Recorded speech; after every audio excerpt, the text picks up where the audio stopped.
Clase 24, parte 8.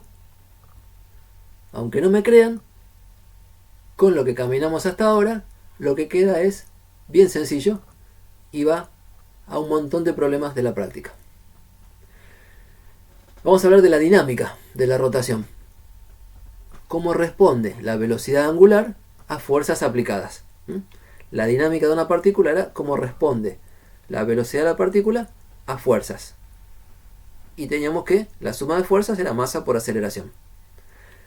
La dinámica de traslación del cuerpo rígido, no leo todavía acá, la dinámica de traslación, que es el movimiento del centro de masa, también se gobierna porque la suma de fuerzas externas es igual a la masa por la aceleración del centro de masa. ¿Cómo es la dinámica de rotación del cuerpo rígido? Dinámica de rotación, en general, en la clase pasada, era que la derivada del momento angular respecto del tiempo es igual a la suma de los torques externos, siempre considerado con respecto a cierto punto. Suma de torques externos o de fuerzas externas calculados con respecto a cierto punto O es igual a la derivada de la cantidad de movimiento del sistema respecto del punto O. La cuestión ahora es que si el cuerpo es rígido, sabemos escribir el momento angular. En el caso de esta práctica, que son cuerpos planos rotando en torno a un eje perpendicular al plano, L es I por omega. L es I por omega como vector. I0 es un número, juega de escalar. I0 es un número, juega de escalar. Omega es un vector y L es un vector.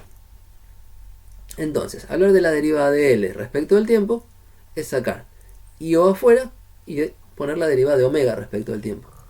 La velocidad angular omega derivada respecto del tiempo no es otra cosa que la velocidad angular. Entonces, la aplicación del teorema de variación de la cantidad de movimiento angular o del momento angular. Suma de fuerzas externas, suma de torques, perdón, de todas las fuerzas externas alfaésimas respecto a cierto punto O y momento de inercia por derivada de omega respecto de t. Momento de inercia por aceleración angular. Escrito de vuelta y recuadrado. La suma de los torques sobre un cuerpo rígido de fuerzas externas. Va de vuelta. La suma de torques de fuerzas externas sobre un cuerpo rígido es igual a momento de inercia por aceleración angular. Muy análogo en forma a suma de fuerzas igual a masa por aceleración. Ahora suma de torques, momento de inercia por aceleración angular. Es otro rol destacado que tiene el momento de inercia. Si comparan estas cosas rotacionales con las correspondientes relaciones lineales, el momento de inercia siempre está ocupando el mismo lugar que la masa. ¿Sí? Por ejemplo, energía cinética de traslación, un medio de masa por velocidad al cuadrado. Energía cinética de rotación, un medio de inercia por velocidad angular al cuadrado. Cantidad de movimiento P, masa por velocidad. Cantidad de movimiento angular L, momento de inercia por velocidad angular. Segunda ley de Newton, suma de fuerzas igual a masa por aceleración. Tenemos esta versión. Suma de torques igual a momento de inercia por aceleración angular. Entonces, en el tema de rotación, si en lugar de velocidades y aceleraciones lineales ponemos velocidades y aceleraciones angulares, en lugar de la masa ponemos el momento de inercia. ¿Sí? Bien. Este recuadro que está acá está escrito sin vectores. ¿Por qué? Porque es bien propio de esta clase. Si el cuerpo es plano y está en el eje XY, entonces los torques, y las fuerzas también están en el plano XY, entonces los torques de la fuerza tienen nada más que componente Z. La velocidad angular y la aceleración angular tienen nada más que componente Z. Y entonces la igualdad de suma de torques igual al momento de inercia por derivada de omega respecto al tiempo tiene una sola componente útil, una sola componente no trivial, que es la componente Z. En muchos libros trabajan la rotación y llegan a estas relaciones sin hablar de los aspectos vectoriales. O sea, si nos limitamos a figuras planas rotando en el plano, podemos llegar a estas relaciones sin dibujar vectores en el camino. Nos interesa haberlo hecho con vectores Porque hasta cierto lugar escribimos todo en forma general. Y ese lugar es el que vamos a recuperar para trabajar después en el espacio. Algunas cosas de esta clase son particulares de cuerpos planos. Entonces tienen que distinguirlas bien. Y cuando vayamos al espacio, cuerpos con volumen, usar las que se pueden usar y no usar las que no se pueden usar. ¿Ok? Esta clase tiene una versión más sencilla del tema, como muchos libros, por ejemplo, el de Tipler, hace primero un capítulo de rotación de cuerpos planos antes de meterse con la parte del espacio y los vectores. Bueno, nosotros ya venimos caminando con vectores, es el estilo de nuestra cátedra desde hace muchísimos años, incluso cuando yo cursé hace muchísimos años.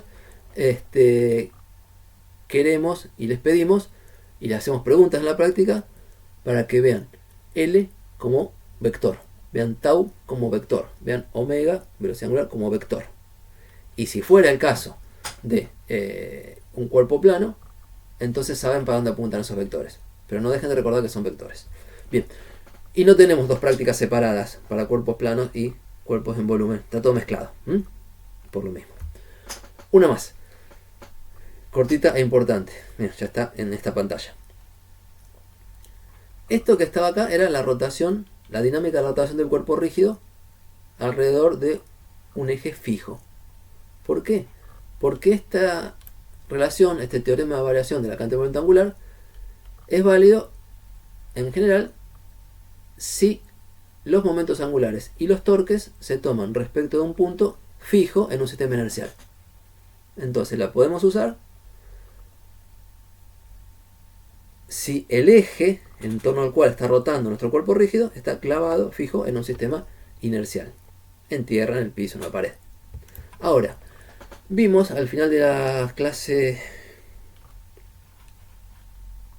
correspondiente, no me acuerdo si era la 23, que hay una situación,